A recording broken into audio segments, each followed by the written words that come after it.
Hello and welcome to another Demon 212 PS4 PSN review.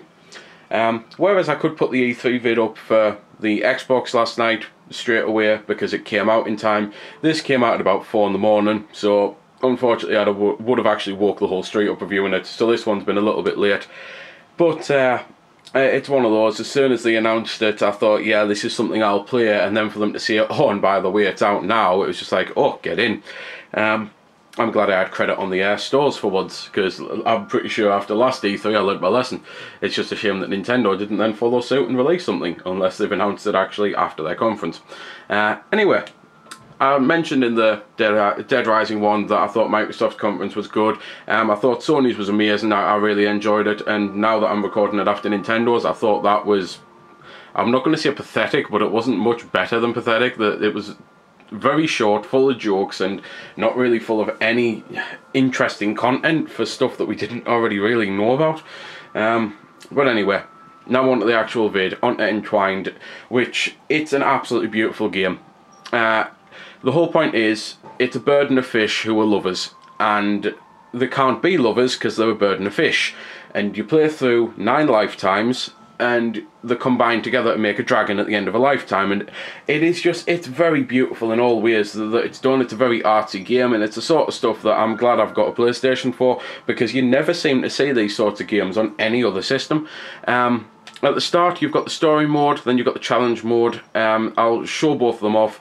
There's how to play, then there's a basic options menu, and then there's credits. So it's not exactly full-on content in that way, but what you get's actually pretty good for the price, because as I say, the 9 lifetimes essentially means 9 levels really, and then you got 5 challenge levels too, and the challenge levels, the whole point is to get better scores to unlock the next one up. So I'll go on to the first lifetime. What I will say is, pretty much between lifetime to lifetime, graphically and musically, and the design of what you're going through, that they change up, which is quite nice, because it doesn't mean you're playing 9 identical levels in a row, you know. It actually breaks it up quite well, and it's one of those, the camera won't do it justice, but it really is an absolutely beautiful game to look at, and especially one to listen to. The whole point is, you've got bars in the top left and top right, one for each of the characters, and by collecting the little bits of, well, things that are floating, that it doesn't really come up a name for them or anything, and by going through the barriers, then you fill those bars up, and when they're both full, you push L1 and R1 together, and you turn into the dragon, and you fly around, and you create a cool design of, like, rainbow light and things in the sky, and then it moves you on to the next lifetime, and you just rinse and repeat to go through it.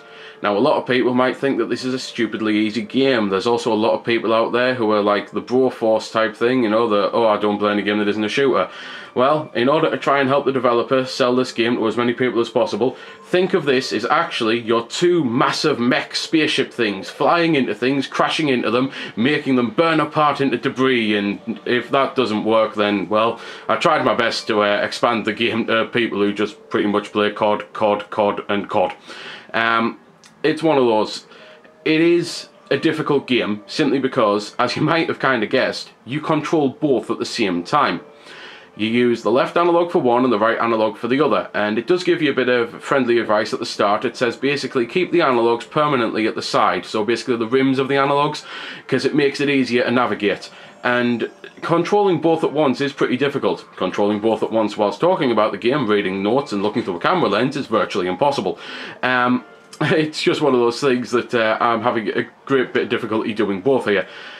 It's a really cool and unique principle though. It's just a shame that it is something that could so easily be tweaked to be cheated, because all I'd imagine you'd have to do is sit with another person and then they'd control one while you control the other, and it would make the game stupidly easy. At the same time, it would be essentially like using an extra dice whilst playing a board game, you know. It's not exactly in the spirit of things, and it's something that hopefully not many people will actually bother to do. It would be a bit of a shame, because again, it's not the point of the game. I also think though that playing on a Vita is also kind of the same cheat, because it's coming to the Vita as well, and obviously with remote playing things like that, you can know what it looks like, and because of my vision, I think playing on the Vita would definitely be a cheat for me, because I think it would be easier for me to see everything on the screen at once, you know. It's just one of those things. So I think definitely the way to play it for me personally is the PS4, especially because you're getting full HD and everything as well. I'm gonna shut up though for a little bit of the music and go into the challenge mode, so it should only be a one-cut vid.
So that was a little bit of the music, and this is challenge mode, and the whole point of challenge mode is you've got 3 chances to make a mistake and then lose. So for example, I avoided the barriers there and I lost a life. If I avoid just one barrier, you still lose a life, and once you lose all barriers, then that's it, it's over and you start again. And the whole point is you have to go for not just a high score for high score purposes, but to unlock the next challenge mode up, of which, as I've already said, at least I believe I did, there was 5 of them.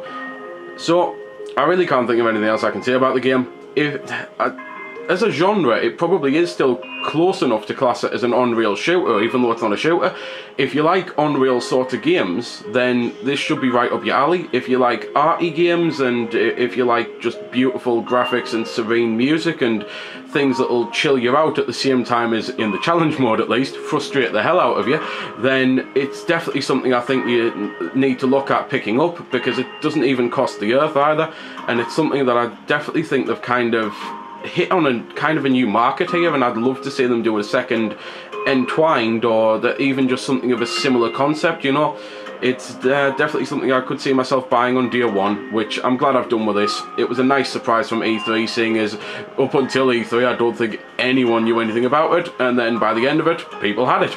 So yeah, take a look at it. I definitely think it's a very unique game, to say the least, and it's a brilliantly designed one.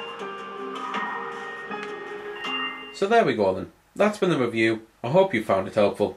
I don't score the games because that's based purely on opinion, so instead I'll leave you to make your own mind up.